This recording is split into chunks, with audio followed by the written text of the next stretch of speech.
Republican leader McCarthy under continuing pressure for those lies, caught on tape bashing Trump and Republicans right after the insurrection. Now, in a private meeting with Republicans, he is claiming he was just speaking in hypotheticals, quote, and emphasized that whatever he said in private, he never trashes his members publicly. Well, that's true. This was a secret tape. It is, of course, now public. And even in the face of all this, McCarthy is still getting reportedly a standing ovation from most of his fellow Republicans, but not all. Matt Gaetz confronted both McCarthy and Scalise for what was caught on tape. They're concerned that he was one of the people fomenting violence. Gaetz said the call was sniveling and blasted them as weak over all of this. I'm calling Gaetz. I'm explaining to him. I don't know what to say, but I'm going to have some other people call him too. But the nature of what, if I'm getting briefing, I'm going to get another one from the FBI tomorrow. This is serious to cut this out.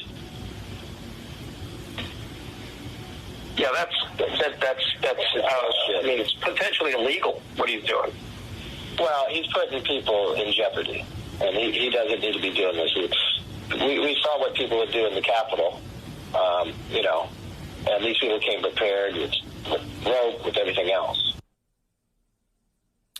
Marjorie Taylor Greene, who is also facing a challenge about potentially booting her off the ballot for her conduct and words, is pressing McCarthy and Scalise to apologize for even expressing what you heard there, which sounded like concern about people's safety and fomenting violence.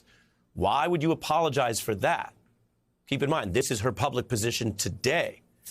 As for McCarthy's hypocrisy, there's what he said behind closed doors versus what he does in public. And then Moore also made this tweet on Saturday night as the U.S. Capitol Police officer who shot and killed a woman as he tried to get into the lobby. So he tweeted at Marjorie Greene and at NARAL, I understand it was a black police officer that shot the white female veteran. You know, that doesn't fit the narrative. What? Ow. Oh, man. This is what we have to confront with this. Can't they take their Twitter accounts away, too? Can't they take their Twitter accounts away?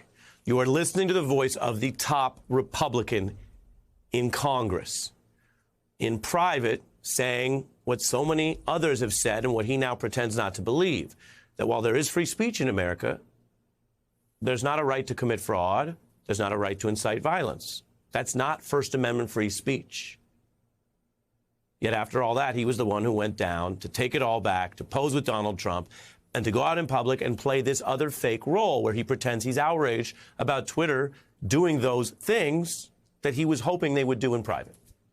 Perhaps the voice most threatening to McCarthy's ambition is not on Capitol Hill, but in an anchor chair.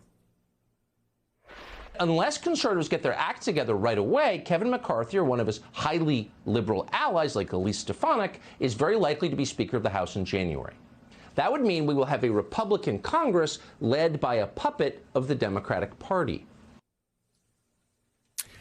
Let's get into it, and we are, shall we say, blessed amidst all the bad news to have our friend Michael Steele. He ran the Republican Party, so whatever you see them say about him, they voted him in at one point in time. He's also an MSNBC analyst. Welcome back, sir.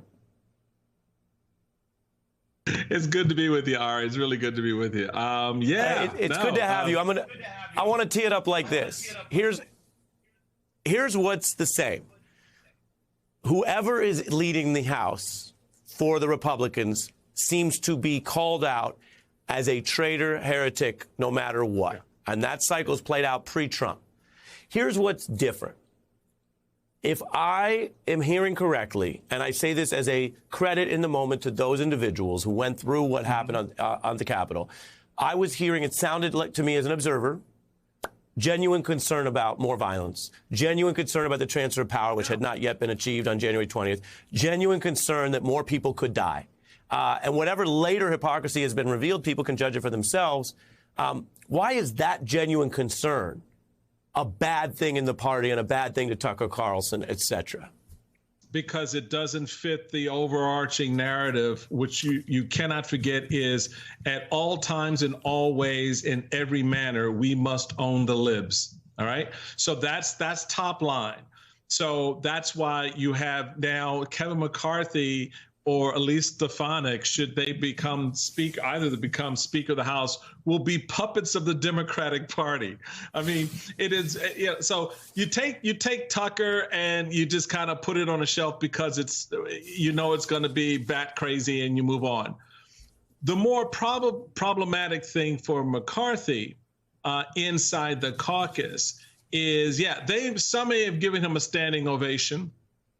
He may have gone and done the backstroke and said, "Oh, I was only talking happenstance and circumstance and hypotheticals," but they know him, why he's there and why they latch on to him, because he was good to them. He raised them a lot of money. He went around the country, raised a lot of money for Republican members, and so that's part of his hook.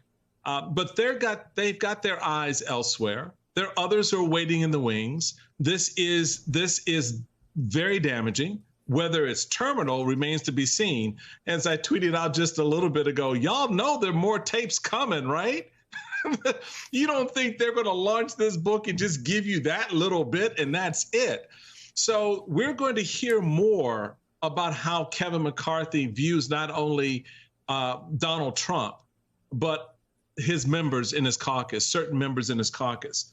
And that is going to, grease the skids for a slide that very well could see him go past that speakership opportunity because there's going to be a lot of blowback from that Freedom Caucus and some of the other members who just think they're there where they are because he hasn't led them out of it.